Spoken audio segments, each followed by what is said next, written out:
I never thought I'd find myself standing in my mother-in-law's bedroom, hands trembling as I opened her jewelry box. But there it was, my grandmother's diamond ring, the one she'd sworn she'd sold to help my sister-in-law Sarah with her down payment. The same ring my husband had given me on our wedding day, passed down through 4 generations. I couldn't breathe. For years, Martha had made me feel like an outsider in this family, but I'd tried so hard to belong, to be the daughter-in-law she wanted. When she asked to borrow the ring to show her jeweler friend, claiming she wanted to have something similar made, I didn't hesitate. 3 weeks later, she told me with tears in her eyes that there had been a terrible accident. The ring was gone. But now, here it was, nestled in velvet, right next to a stack of letters that would unravel a family secret so shocking it would change everything I thought I knew about the woman who'd made my life miserable for 15 years. I met Robert 15 years ago at a fundraiser in Boston. He was charming, brilliant, and from what I could tell, came from a close-knit family with deep New England roots. His father had passed away when he was in college, but his mother, Martha, was a fixture in the community, respected school principal, church volunteer, and, as I would soon discover, a woman who believed no one was good enough for her only son. From the moment we met, Martha sized me up with cool blue eyes. Allison's family is from Minnesota, she'd tell people at our engagement party, emphasizing Minnesota as if it were a third-world country. They're very simple people. My parents were both professors, but that didn't fit her narrative. Our wedding was Martha's first real opportunity to show her true colors. She insisted on handling the rehearsal dinner at her colonial home in Cambridge. My parents flew in, excited to be part of the celebration.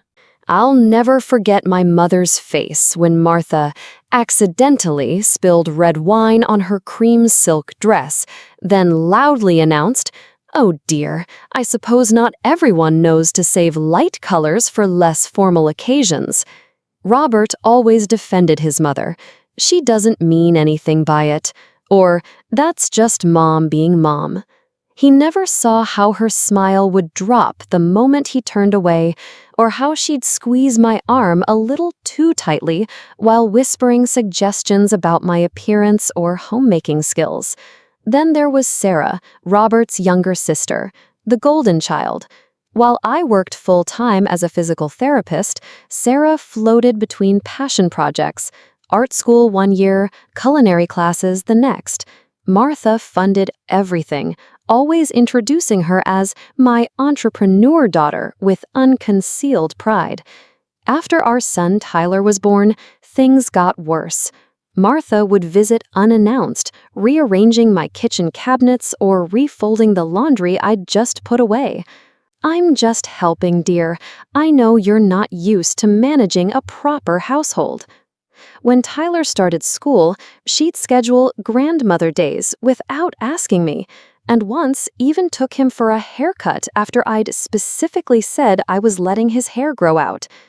The ring became significant after my grandmother passed away when Tyler was 7.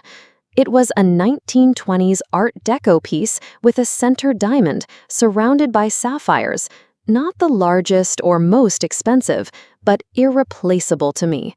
My grandmother had hidden it in her shoe during her immigration from Ukraine after World War II. Martha coveted it from the moment she saw it. "In our family," she said pointedly at a Thanksgiving dinner, "heirlooms usually stay with blood relatives." She glanced at Sarah, who was then going through her second divorce. Sarah has always loved antique jewelry. 3 months before everything fell apart, Sarah announced she'd found the perfect starter house, a craftsman bungalow just 15 minutes from Martha's place. There was just one problem. She needed help with the down payment. Robert and I had been saving for Tyler's college fund, and I refused to touch that money. Martha was furious. "Family helps family," she'd hissed across the dinner table. "But I suppose that's not how you were raised." 2 weeks later, she asked to borrow my ring. A week after that, the accident happened. I cried for days. Robert bought me a replacement. Modern, beautiful, but not the same. Martha comforted me with one arm while using the other to write Sarah a check for her down payment. Sometimes things work out for the best, she said, watching me slip on the new ring. This one suits you better anyway, more appropriate. But nothing prepared me for what I would find in her closet, hidden among decades of secrets that would finally explain why Martha had despised me from the very beginning. Martha's 70th birthday celebration was set for the 4th of July weekend at her home, an event she'd been planning for months. The entire extended family would be there. Cousins from Connecticut, Robert's aunts from Rhode Island, and even Martha's college roommates. I'd spent weeks helping with arrangements, despite Martha rejecting every suggestion I made. "Allison thinks we should serve salmon," she'd announced to Sarah, then paused dramatically. "But I told her this isn't a diner in the Midwest." The morning of the party, I arrived early to help set up. Martha greeted me at the door with a critical once-over of my sundress. "Oh, you're wearing that?" Sarah arrived an hour later in a dress nearly identical to mine, and Martha cooed, "Don't you look stunning, darling?" As guests filled the backyard, Martha held court on the patio, introducing me as Robert's wife, while referring to Sarah as my accomplished daughter, the new homeowner. I busied myself helping the caterers, trying to stay out of her way. When it was time for dinner, I discovered my place card had been moved to the far end of the table, away from Robert and next to Martha's hard-of-hearing uncle. Halfway through dinner, Martha clinked her glass for everyone's attention. "I want to thank you all for being here today." Her voice carried across the yard. "Family means everything to me, which is why I'm so excited to share our news." "Our news?" I looked at Robert, who seemed equally confused. "Sarah has been keeping a little secret," Martha continued, beaming. "She's been offered a position as gallery director at the Harrington Museum. And since she'll now be too busy for the upkeep on her new house, she's decided to move in with me. I'll be converting the main floor into a private apartment for her." Applause erupted around the table. Robert squeezed my hand under the table. He knew that the main floor contained his late father's study, which Martha had always promised would go to Tyler someday. It housed generations of family books, photos, and memorabilia. "And there's more," Martha continued. "I've decided it's time to properly distribute some family treasures." She gestured toward the house. "I've laid everything out in the living room with name cards. After dessert, please find your designated heirlooms." The gift distribution was clearly orchestrated for maximum effect. Martha's sister received their mother's silver service. Robert's cousins received antique clocks and paintings. Robert himself was given his father's watch collection. Sarah received their grandmother's pearl necklace, along with an antique diamond bracelet I'd never seen before. When we approached the table with Tyler's name, there was a single baseball, not a family heirloom, but a souvenir ball purchased from the Red Sox gift shop. I saw Martha watching us from across the room, a small smile playing on her lips. "It's fine, Mom," Tyler said, trying to hide his disappointment. At 12, he understood more than I wished he did. As the evening progressed, the tension headache I'd been fighting intensified. I excused myself to find some aspirin, remembering that Marza kept medications in her bathroom cabinet. As I reached the top of the stairs, I heard Sarah's voice from Martha's bedroom. "Are you sure about this, Mom? The gallery position is in New York, not here. I won't actually be living with you." "They don't need to know that yet," Martha replied. "Besides, once you're settled, I can visit for months at a time. Better than being stuck here watching Allison turn my son into a stranger." I froze, my hand on the bathroom doorknob. "I still don't understand why you hate her so much," Sarah said. "She's been nothing but nice to you." "Nice doesn't mean right for this family," Martha snapped. "She'll never understand our traditions, our history. Did you see how she arranged the flowers? No respect for the proper way of doing things." "Mom, that's ridiculous." I just want my family close to me. Is that so wrong? Ever since she came along, everything's changed. Robert used to call me every day. Now I'm lucky if I hear from him once a week.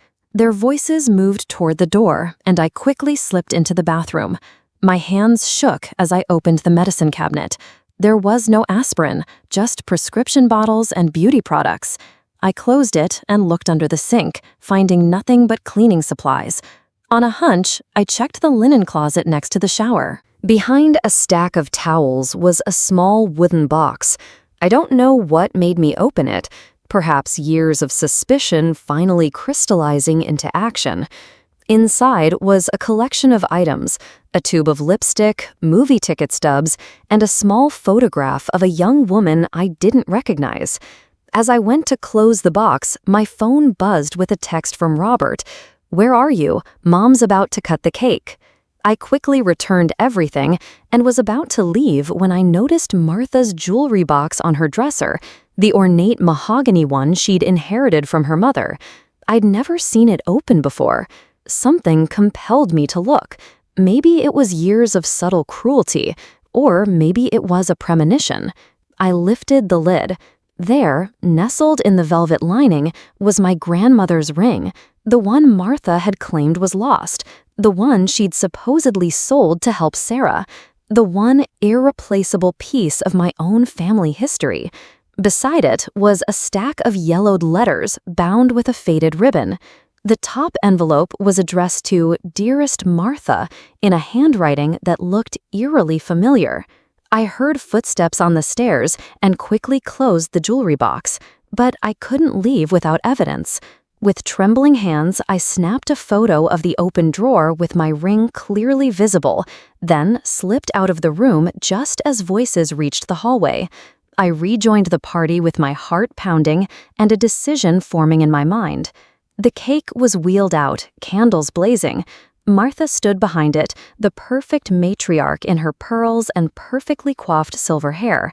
As everyone sang happy birthday, she caught my eye across the crowd and smiled, not knowing that in that moment, everything had changed. I made it through the cake cutting on autopilot, my mind racing. The photo on my phone felt like it was burning a hole in my pocket. Robert noticed my distraction and whispered, "Everything okay?" I nodded, unable to speak. How could I tell him here, surrounded by his entire family? But the more I thought about it, the more my shock crystallized into something else: determination. Martha was now opening her presents in the center of the living room, exclaiming with practiced delight over each gift. When she opened our package, an expensive cashmere wrap I'd selected, she held it up with a thin smile. "How practical. Thank you, Robert." My name conspicuously absent. Something snapped inside me. 15 years of slights, dismissals, and manipulations crashed together with the image of my grandmother's ring hidden in her jewelry box. I stood up, my chair scraping loudly against the hardwood floor. "Martha," I said, my voice surprisingly steady, "I have another gift for you." The room quieted.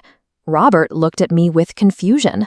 "I believe in honesty," I continued, moving to stand directly in front of her. "So I'd like to know why my grandmother's ring, the one you claimed was lost, is in your jewelry box, upstairs." The silence that fell was absolute. Martha's face went from shock to outrage in seconds. "How dare you go through my personal things?" she hissed, but I noticed she didn't deny it. "I was looking for aspirin," I said, loud enough for everyone to hear. "But that's not really the point, is it?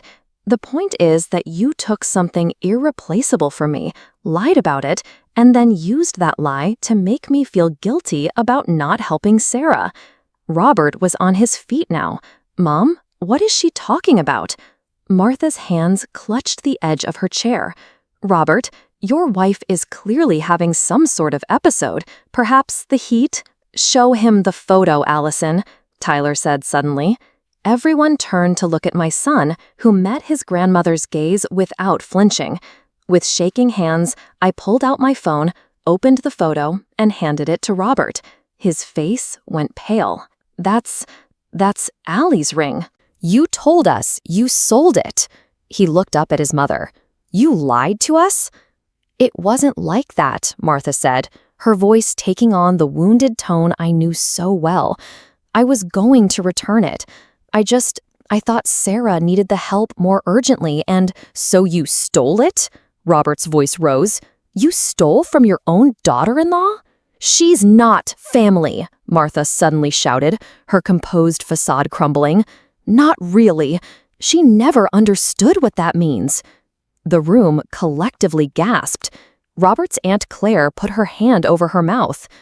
And what about these? I pulled my phone back and scrolled to the second photo I'd taken, the one of the stack of letters. Who is this dearest Martha who writes to you? Because the handwriting looks exactly like the notes in Sarah's baby book, the ones you claimed were written by her father. Sarah stood up now. What are you saying? Martha lunged for my phone. That's enough. This is my birthday, and I will not have it ruined by the truth, I finished for her. That's what this has always been about, hasn't it? The reason you've hated me from day one. I'm a reminder of everything you've been hiding. Martha's face had gone completely white. Her hands trembled as she sank back into her chair. Allison, what are you talking about? Robert asked, his voice barely audible. I turned to face him, suddenly aware of the weight of what I was about to reveal. Your father's handwriting doesn't match those letters, Robert. I think Sarah has a different father than you do. The silence was deafening. Then Martha began to laugh, a high, brittle sound that sent chills down my spine. Well, the outsider thinks she's figured it all out. She looked around the room at the shocked faces of her family. Fine. Yes, I took the ring. And yes, Sarah's father is not who you think. Are you satisfied now that you've destroyed everything? Without another word, I walked out of the living room, through the kitchen, and onto the back porch. Behind me, I could hear the eruption of voices, questions, accusations, exclamations of shock. Through the window, I watched as Sarah confronted her mother, tears streaming down her face. Robert stood frozen, decades of family mythology crumbling around him. Tyler came out and sat beside me on the steps, resting his head on my shoulder. You okay, Mom? He asked. I will be, I said, putting my arm around him. We all will be. Inside, Martha had collapsed into tears, the carefully constructed fortress of her life finally exposed for what it was, a house of cards built on secrets and lies. The aftermath was as explosive as you might expect. Martha was escorted upstairs by her sister Claire, while the party disintegrated into stunned groups of whispering relatives. Robert found me on the porch, his face ashen. Did you know? He asked, sitting heavily beside me. Before today? About the ring, yes. About Sarah, I only suspected when I saw the letters. I took his hand. I'm sorry it happened this way. We drove home in silence that night, Tyler asleep in the back seat. The next morning, the texts and calls began, from cousins, aunts, family friends, all hungry for details.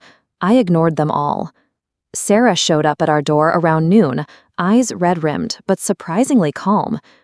I found the letters, she said when I let her in. Mom admitted everything. Over coffee at our kitchen table, Sarah explained what Martha had finally confessed. In the late 1970s, Martha had an affair with her husband's best friend, William. When she became pregnant with Sarah, she hid the truth, letting everyone, including her husband, believe Sarah was his daughter. Dad never knew, Sarah said quietly. He died thinking I was his. What about William? I asked. Still alive, living in Portland. Mom's been visiting him for years, those teaching conferences she goes to twice a year. Sarah laughed bitterly. Apparently, they never really ended things. Robert was struggling to process it all. Why the secrecy? Why not just get divorced? Status, Sarah replied simply. In her world, divorce was unacceptable. Having an affair was actually less scandalous as long as nobody knew. She looked at me with new understanding. And you were the wild card, someone not bound by the family code of secrets. 3 days later, Robert and I returned to Martha's house to retrieve my ring. She received us in her sitting room, composed but diminished somehow. The imperious matriarch had been replaced by an elderly woman with shaking hands. "It's in the top drawer of my jewelry box," she said flatly. "Take it." As Robert went upstairs, Martha fixed her gaze on me. "I suppose you think you've won." "This wasn't about winning," I replied. "It was about truth." "Truth," she scoffed. "What has truth ever done except cause pain? Our family had traditions, protocols. We managed our problems privately." "You mean you buried them?" I said, "and made everyone else pay the price?" Martha looked away. "William wanted to claim Sarah. Did you know that? He wanted us to run away together.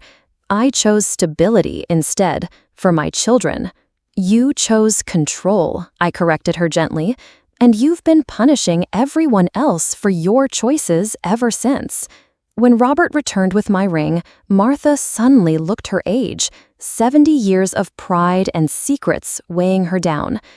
"What happens now?" she asked, vulnerability breaking through for the first time. What happened next surprised us all. Sarah, after the initial shock, decided to reach out to William. They met for lunch in Portland, where she discovered she had 2 half-siblings she'd never known about. Within weeks, she'd formed a tentative relationship with her biological father and was planning a move to Portland to be closer to this newfound family. As for Martha, the exposure of her decades-long deception left her socially isolated. Many family friends drifted away, uncomfortable with the scandal. But in that vacuum, something unexpected emerged. Martha, stripped of her carefully constructed persona, began therapy at Robert's insistence. 6 months after the birthday disaster, she invited us to dinner, not at her house, but at a neutral restaurant. She'd sold her Cambridge home and downsized to a condo, donating most of her possessions. The woman who greeted us seemed softer, less certain, but somehow more authentic. "I've been doing a lot of thinking," she said after we ordered, "about why I treated you the way I did, Allison." She twisted her napkin in her hands. "You reminded me of William's wife, direct, honest, unwilling to play by the rules I lived by. I was terrified you'd somehow expose me just by being yourself." It wasn't quite an apology, but it was a start. The most remarkable change came with Tyler. Martha began showing genuine interest in him, not as an extension of the family legacy, but as his own person. She attended his soccer games without criticizing his form.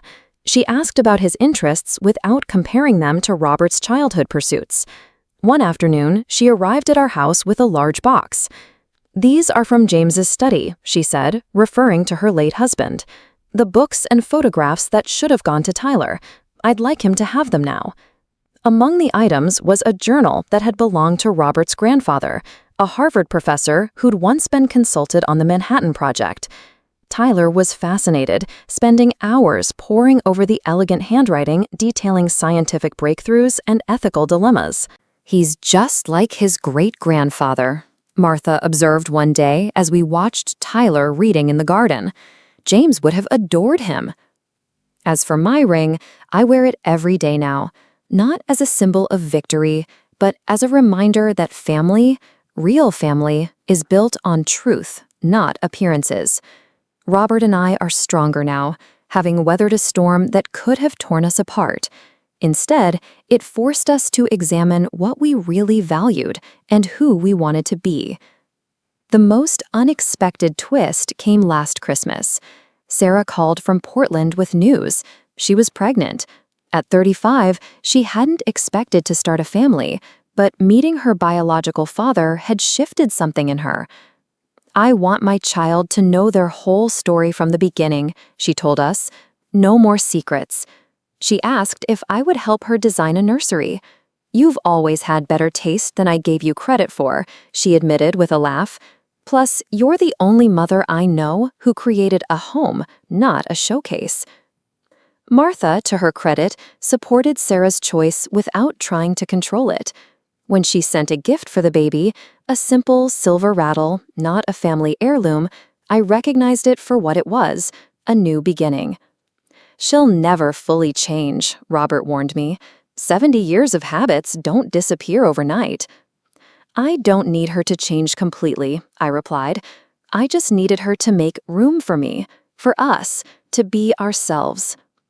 2 weeks ago, I found Martha and Tyler sitting at our kitchen table, looking through old photographs. Gran's telling me about when Dad was my age, Tyler explained, using the nickname he'd recently started calling Martha. I was just saying, Martha added, meeting my eyes with something like respect, that families aren't always what we expect them to be. Sometimes they're better. I fingered my grandmother's ring, thinking of how far we'd all come. The woman who had once been my greatest adversary was now finding her way toward becoming, if not a friend, then at least a genuine family member. Not because of shared blood or history, but because of a shared commitment to moving forward honestly.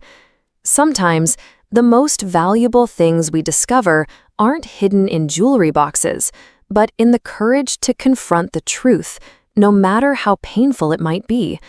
Looking back now, I realize that finding my ring in Martha's jewelry box wasn't the end of a story, but the beginning of one.